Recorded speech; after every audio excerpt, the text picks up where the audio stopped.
जय श्री सीताराम साथियों। जब भगवान श्री रामचंद्र जी का प्रकाट्य इस पृथ्वी लोक पर होना था, उससे पहले ही सभी देवताओं ने प्रकार प्रकार की योनियों में पृथ्वी लोक पर जन्म लेकर के उनकी सेवा करने का निर्णय लिया था। जैसे भगवान शंकर ने हनुमान जी के रूप में, ब्रह्मा जी ने शत्रुघ्न और जामवंत के रूप में और विश्वकर्मा जी ने नल और नील के रूप में। इसी प्रकार साथियों, सभी देवी देवताओं ने किसी न किसी रूप में उस समय पृथ्वी लोक पर जन्म लेकर भगवान श्री रामचंद्र जी के चरणों की वंदना एवं सेवा किया था। मित्रों, त्रेता युग को भगवान श्री रामचंद्र जी का युग कहा जाता है। साथियों, रामायण के दो पात्रों के बारे में प्रत्येक सनातनी को अच्छी तरह से ज्ञात होगा। पहला बाली और दूसरा सुग्रीव। बाली के पिता इंद्र और सुग्रीव के पिता सूर्य थे।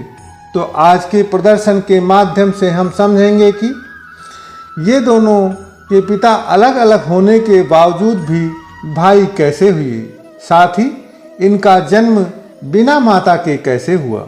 तो साथियों, बिना विलंब किए हुए प्रदर्शन को प्रारंभ करते हैं। पौराणिक कथाओं के अनुसार सुमेर पर्वत पर ब्रह्मा जी का किला था। यह 100 योजन अर्थात 1200 किलोमीटर क्षेत्र में विस्तृत था। एक बार ब्रह्मा जी तपस्या में लीन थे और ब्रह्मा जी की आंखों से 2 बूंद आंसू के गिर जाते हैं, जिसे ब्रह्मा जी ने हाथों से पोंछने की कोशिश तो की, लेकिन फिर भी एक बूंद जमीन पर गिर जाता है। ब्रह्मा जी के अश्रु के उस एक बूंद से धरती पर एक तालाब का निर्माण हो जाता है। ब्रह्मा जी उस तालाब को यह श्राप देते हैं कि जो भी पुरुष इस तालाब के अंदर नहाएगा वह स्त्री रूप में परिवर्तित हो जाएगा। एक समय रीछराज नाम का एक बानर वहां से गुजरा। उसे बहुत तेज प्यास लगी थी, तो वह तालाब में झुककर पानी पीने लगा। इस दौरान उसकी परछाई उसे जल में दिखाई दी। उन्हें लगा कि यह कोई दुश्मन है जो उसके ऊपर हमला करने वाला है, इसलिए रीछराज उस तालाब में कूद जाता है।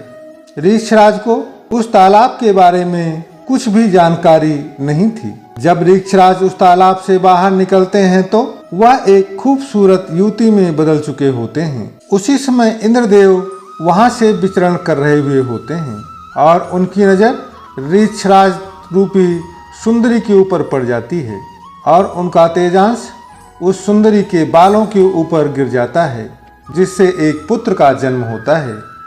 उस पुत्र का जन्म रीछराज के बालों से हुआ था, इसलिए उस पुत्र का नाम बाली होता है।